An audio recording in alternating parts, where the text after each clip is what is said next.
ان کو کہاں پر جو ہے وہ قتل کیا گیا, کیا ان کو بعد میں گاڑی میں رکھا گیا, ایسے بہت سے سوال ہیں جو ہمارے پورے خاندان کو تنگ کرتے ہیں. مجھے اگر اجازت دیں, جو آپ نے سوالات ریز کیے ہیں ہم اگر ان کو دیکھ لیں, خاص طور پہ جو آپ نے کہا کہ obviously there are too many questions, لیکن آپ نے کہا وائی, یہ بلکہ اردو میں پڑھتی ہوں میں, کینیا کی اتھارٹیز سے یہ جویریہ کے آرٹیکل سے ہم ٹرانسلیٹ کر کے پڑھ رہے ہیں. پوچھنا چاہتی ہوں کہ میرے شوہر کینیا میں تحفظ کے لیے آئے تھے اور اپنا زیادہ وقت اپنی رہائش پر گزارتے تھے.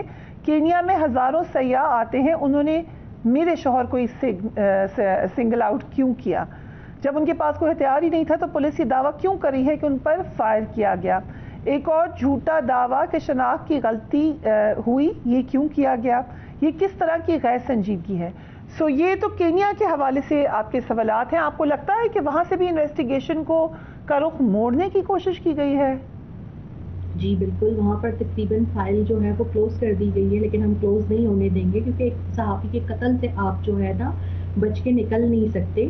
وہاں ہزاروں وزٹرز آتے ہیں, تو صرف میرے شوہر کو ٹارگٹ کیوں کیا گیا جب ان کے میں کوئی ہتھیار ہی نہیں تھا اور وہ ڈرائیونگ سیٹ پہ بھی نہیں تھے؟ تو بجائے کہ ڈرائیور کی طرف گولی چلائی جاتی, ان کی طرف گولی کیوں چلائی گئی؟ گاڑی تو انہوں نے نہیں روکنی تھی نا, وہ تو پیسنجر سیٹ پہ تھے. اور ہمیں تو یہ بھی نہیں پتا کہ گاڑی میں ان کو قتل کیا گیا یا کہیں اور قتل کر کے ان کو گاڑی کے اندر جو ہے وہ بٹھا دیا گیا, کچھ پتہ نہیں چلتا. کیونکہ جو ان کے زخم ہم نے دیکھے تھے نا, تو ان کو بہت کلوز رینج سے جو ہے وہ قتل کیا گیا تھا. اب آپ نے 2 گھروں کا کفیل چھینا ہے, بوڑھی ماں کا بیٹا چھینا ہے, آپ نے مجھ سے میرا سہاگ چھینا ہے. تو کیا مطلب میرے پاس اتنا اسلامی جمہوریہ میں رہتے ہوئے رائٹ نہیں ہے کہ میں انصاف کے لیے بات کر لوں؟ میں کیا کہہ رہی ہوں؟ میں یہ کہہ رہی ہوں کہ آپ مجھے صرف تحقیقات کر کے دے دیں کہ اس سازش میں کون کون شریک تھا, اور ان لوگوں کو سزا دے دیں جو ان کے قتل میں ملوث ہیں, جس پولیس والوں نے وہاں پر گولی چلائی. میرا اقوام متحدہ کا لیٹر بھی پڑھ لیں. میں بالکل بھی نہ ارشد اینٹی اسٹیٹ تھے, نہ میں اینٹی اسٹیٹ ہوں, نہ اینٹی انسٹیٹیوشن ہوں. مجھے صرف آپ ان چند لوگوں کو بیچ میں سے سزا دے دیں جو اس قتل میں ملوث ہے. میری صرف اتنی گزارش ہے. میں نے کوئی اسائلم نہیں لیا, میں کہیں نہیں گئی, میں یہیں بیٹھی ہوں چپ کر کے اپنی بیوگی گزار رہی ہوں, صرف اپنے شوہر کے لیے آواز اٹھاتی ہوں, اور وہ بھی اس پہ لوگوں کا اعتراض ہوتا ہے کہ میں وہ بھی نہ کروں. تو اگر وہ نہیں کروں گی تو کون کرے گا؟ میرا تو کوئی بھائی بھی نہیں ہے, میرا تو کوئی دیور یا جیٹ بھی نہیں ہے.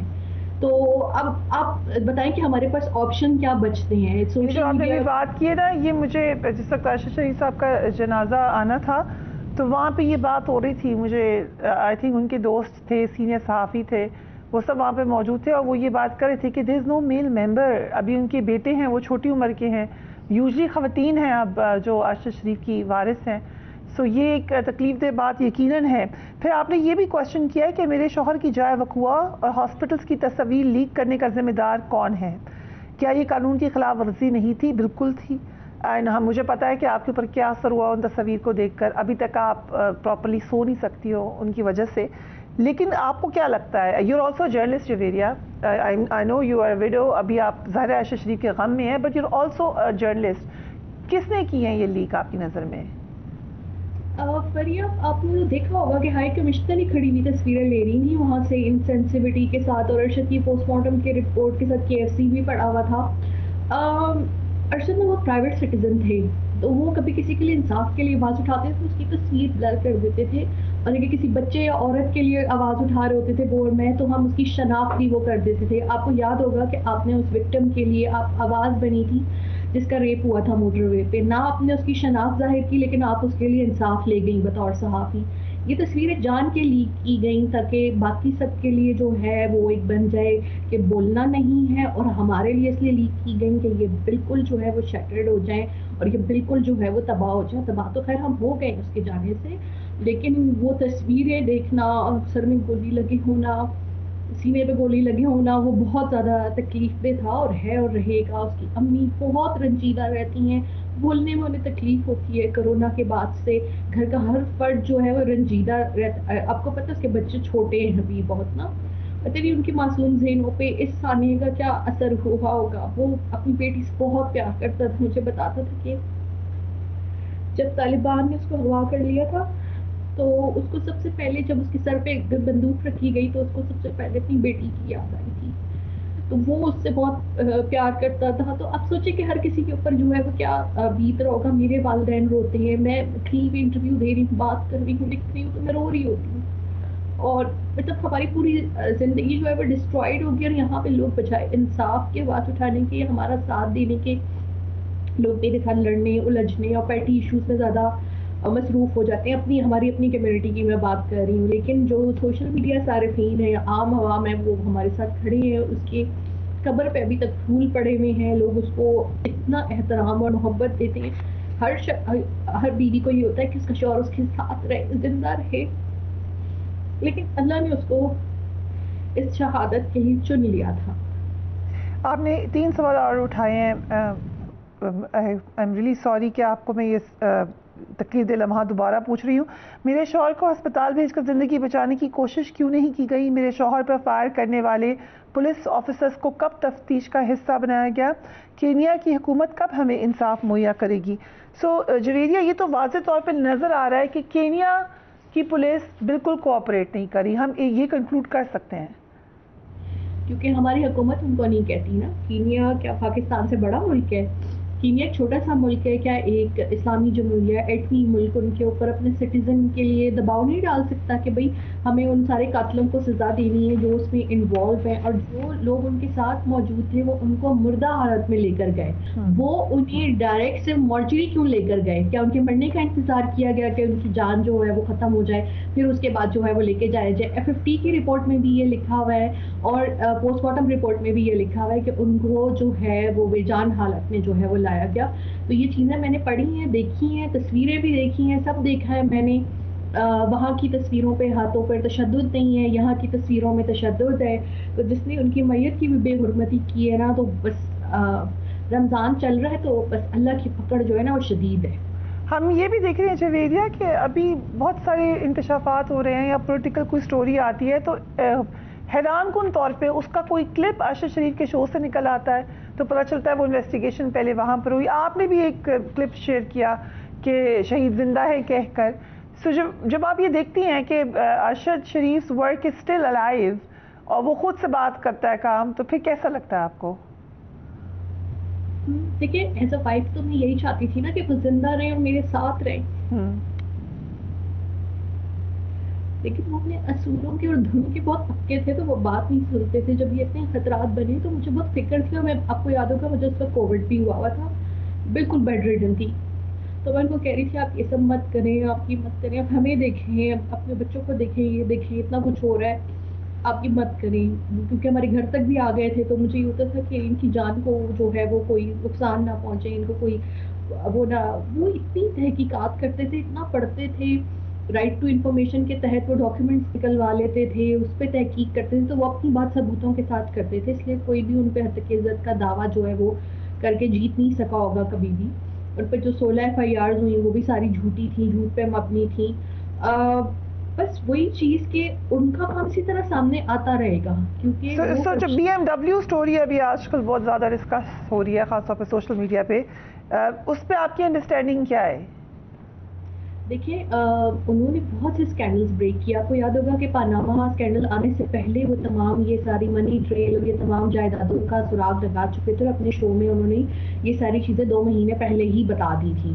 پھر اس کے بعد انہوں نے جو مختلف سٹوریز کی, TT کے اوپر, لیرنگ کے اوپر, منی کے اوپر, اسی طرح انہوں نے توشہ خانہ کے اوپر بھی سٹوری کی تھی. اور انہوں نے یہ سوال اٹھایا تھا کہ یہ بتایا جائے کہ کس نے کس وقت جو ہے وہ گفٹ لیے تھے, اور اس کے حوالے سے وکیل صاحب نے پٹیشن دائر کی اور وہ چیزیں جو ہے وہ پبلک ہو گئی. اور پھر دوسری جو انہوں نے ان کے فرینڈ نے جو ہے وہ پٹیشن دائر کی تھی وہ تھا کہ 124A کا خاتمہ اس لا کا, کہ اس کو جو ہے وہ یوز کیا جاتا ہے آزادی صحافت اور آزادی رائے کے حوالے سے, وہ بھی ختم ہوا.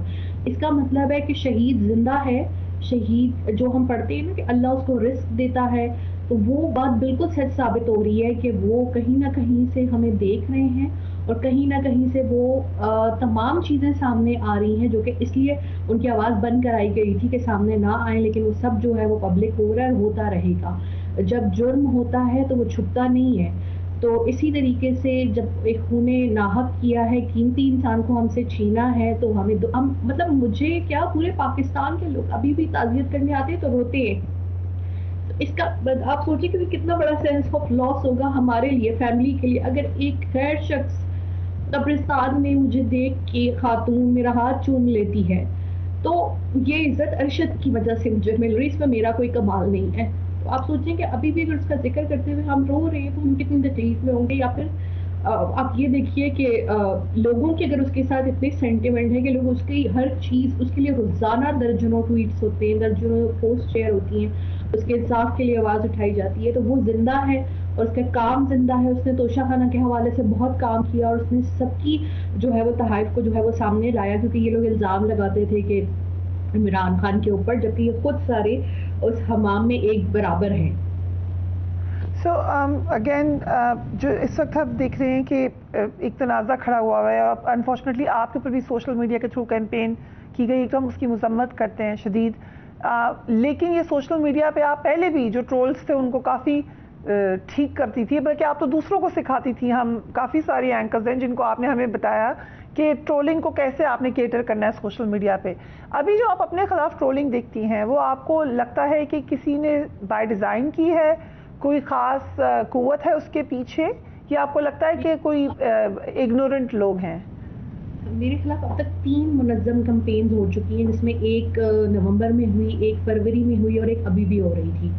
2 پہ تو میں نے رسپونڈ نہیں کیا کیونکہ ارشد کے ریلیٹڈ بہت کام کرنا ہوتا ہے. جس طرح آپ یہ دیکھیں نیشن افریقہ میں یہ آرٹیکل چھپا، تو ہر چیز کرنے کے لیے محنت کرنی پڑتی ہے، لکھنا پڑتا ہے، نوٹس بنانے پڑتے ہیں. میں انگلش رائٹر تھی بھی نہیں، ارشد کی وجہ سے مجھے ساری چیزیں جو ہیں وہ انگلش میں کرنی پڑتی ہیں کیونکہ لوگوں کو اردو نہیں سمجھ آتی عالمی اس کو.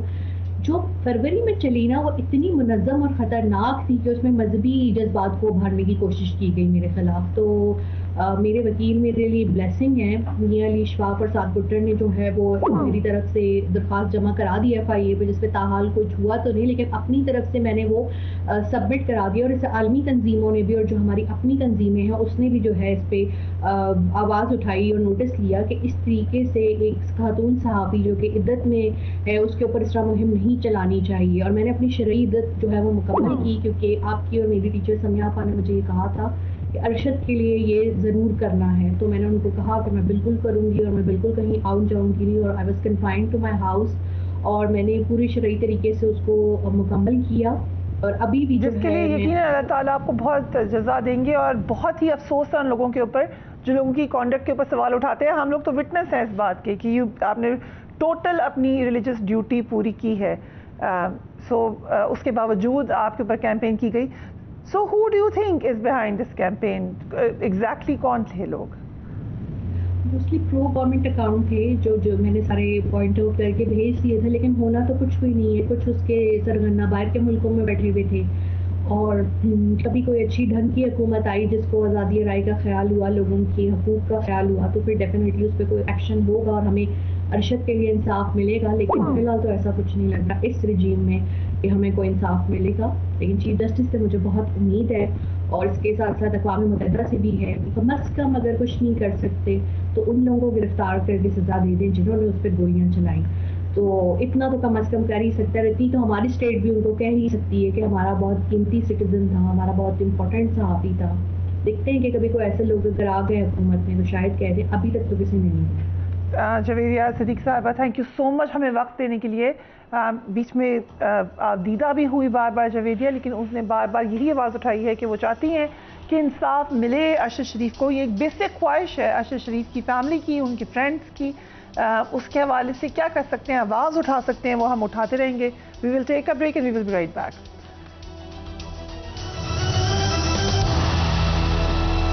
پی ڈی ایم کی حکومت کو 1 سال ہو چکا ہے، لیکن اس پورے عرصے میں اگر کوئی سب سے بڑی لیگیسی ہم پی ڈی ایم کی دیکھتے ہیں تو وہ نظر یہ آتی ہے کہ ایک تاثر یہی قائم ہوا کہ پی ڈی ایم الیکشن سے بھاگ رہی ہے. اس پی ڈی ایم ایک مجموعہ ہے مختلف جمہوری جماعتوں کا، مگر اندر ہی سے ہم نے دیکھا کہ پھر جماعتوں کے اندر سے کچھ ایسی آوازیں بھی آئیں جہاں پر یہ ضرور کہا گیا، اگرچہ اکا دکا آئیں، کہ بہرحال الیکشن کی طرف جانا ہی ہر مسئلے کا حل ہے. سینیٹر مشاہد حسین ہمارے پروگرام میں موجود تھے. لیٹس واچ ہم.